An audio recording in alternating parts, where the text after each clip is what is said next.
And welcome back to Noon Edition. We've got Father David Rawson here with us to talk about this book. So what book are we talking about today? Well, as you see here, it's called Generations by Jean Twenge. I don't know how to pronounce the name, you know. Close enough. But it's close enough, you know. She won't care. No. I know the gal. So anyway, she is a professor of psychology at University of San Diego in California. But this is one of the more fascinating books I've received recently, and I haven't been able to get to it all yet because she's got a very comprehensive database that can be used for her assumptions. And so she talks about the different generations that have emerged since 1925. So for example, she's saying that when you were born now has a greater impact on your personality than your family does. And that's sort of surprising to me, but when you were born makes a bigger difference. So for example, the 5 generations are the silent generation, from 1925 to 45, my parents' generation. And then we have the boomers, which of course is the greatest generation. That's 46 to 64. That's when I was around. I was born in 49. There you go. Then we have the Generation X, 1965 to 79. And then millennials, 1995 to 2012. And then Generation Z, no, I'm sorry, millennials were 1980 to 94. I fall in that one. You do? Oh, Yes. here, I thought you were what she calls the polars, people who were born after 2013. No. No. I'm not that young. No, I might well, look it, but I no. know you do. So anyway, the Generation Z is from 95 to 2012. So here's what she's saying, and I think it's just fascinating. Cultural change, the change we have in our culture, leads to generational change, as each generation grows up in a different culture. So for example, for boomers, my generation, what do you think big cultural impact was, the big cultural moment was? Probably Vietnam War. Vietnam War, Yeah. exactly. And so with Generation X, it was the fear of nuclear war with Russia. Sure. And then for millennials, what do you think the big moment was for millennials? 9/11. 9/11. Did you read this book already? No, I'm that good. Well, great. I read the notes. Well, you have to I come. caught up. You come to LCC, we'll give you a test on this. How about for Generation Z? What do you think it was?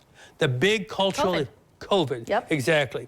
So what's the cause of these cultural changes? And the root of the generational differences, and I find this just fascinating. She says it's always been technology. Technology has been the cause of it. For example, when I was born, well, we didn't have a TV in our house until about in the 1950s.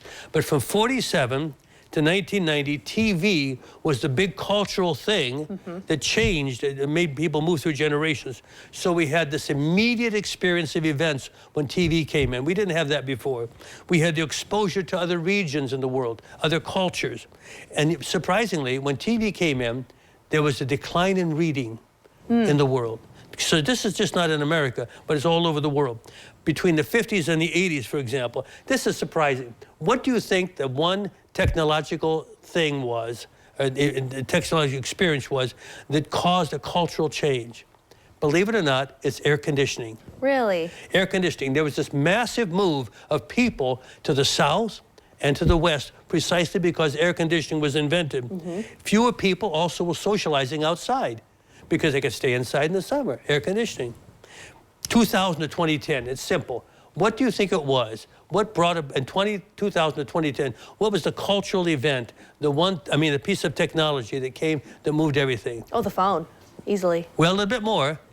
The cell phone. The internet. Ah. The internet. Cell phones are an offshoot of the internet. That makes sense. So because with the internet, we have instant access to information, instant access. So technology doesn't cause the generational differences directly, Twenge says.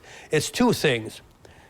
Two intervening causes are individualism and slower life trajectory. Because what's happened is we've become a nation and a world which is really interested in personal choice. So individualism has really found a way to manifest itself throughout the entire culture now, throughout the entire culture. But the other thing is what she calls the slower life trajectory.